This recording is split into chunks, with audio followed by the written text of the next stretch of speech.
Rambo 2, First Blood. No doubt we've all played this game on our Commodore 64 in the 1980s. Today, what we're going to do is look at the secret hidden code or secret Easter egg on this game.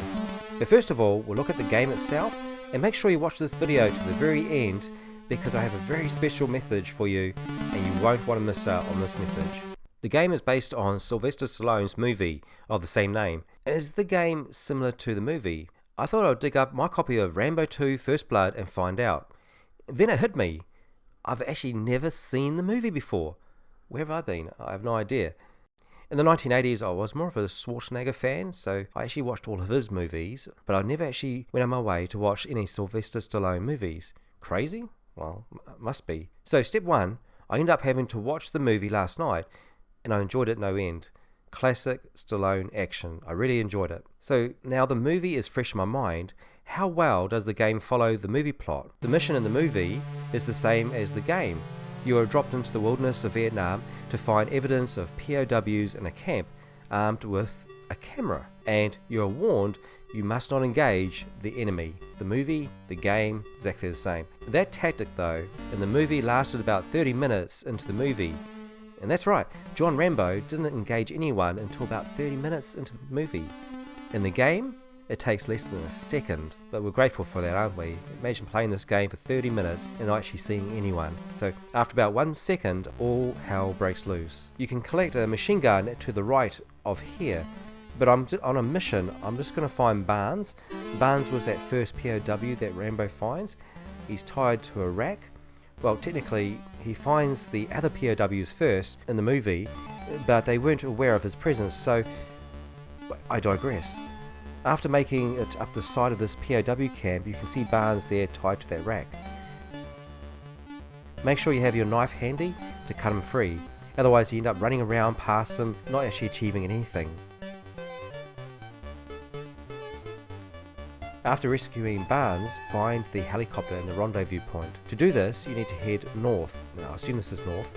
In the movie, Rambo is betrayed by Murdoch, that corrupt CIA agent who turns the helicopter around, which ends up having Rambo being captured, which is a good thing because then Rambo uttered those classic words, well, I assume they were classic because it gave me chills in the movie, "Murdoch, I'm coming to get you." And that was awesome. It was pretty tense.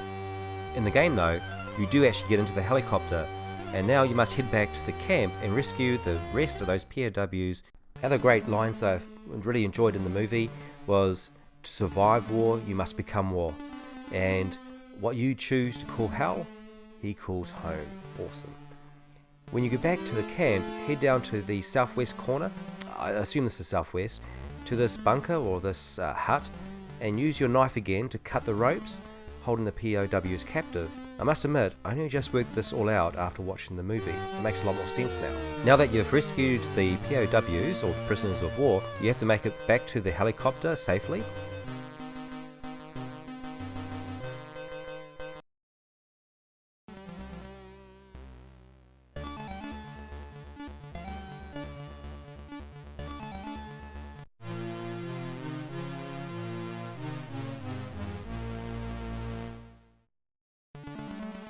I assume you need to travel north. Let's say you have to head up the country.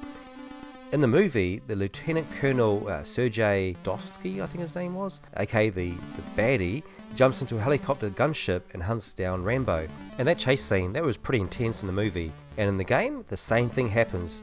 You're pursued by a gunship, so you can either destroy that gunship or avoid it as much as you can and try and get to the landing zone alive and without running out of fuel as well. For the purpose of this demo, I'm actually using unlimited energy, unlimited fuel. My goal is, of course, to play this game in full. I've never actually completed this complete stage or this complete level without the cheat mode activated. So my goal this year is to finally beat this game. It's a self-imposed challenge. The music in this game is brilliant. It is done by Martin Galway, who also did music for Whizball, Parallax and Arkanoid, just to name a few.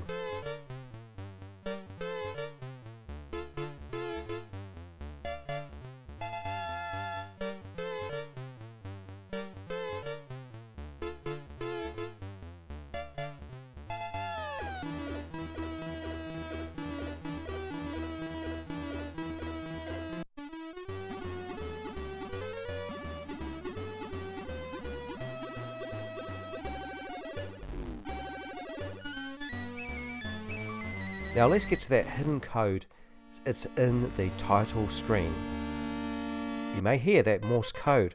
That is a real Morse code message. So when you decipher it, it is the names of the makers of this game. But as you notice, as these names are appearing on the screen, most of the names are misspelled.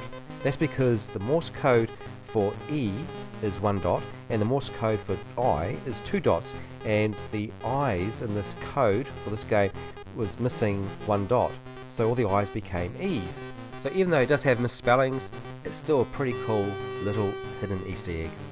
Also, when I was a kid, I used to hear that Morse code in the background. I thought that was just for sound effects, so it's really cool to see that it was actually the names of the makers of this game. Oh, thanks for watching today's video. I thought I'd finish this video in RAMBO First Blood 2 Commodore 64 game style.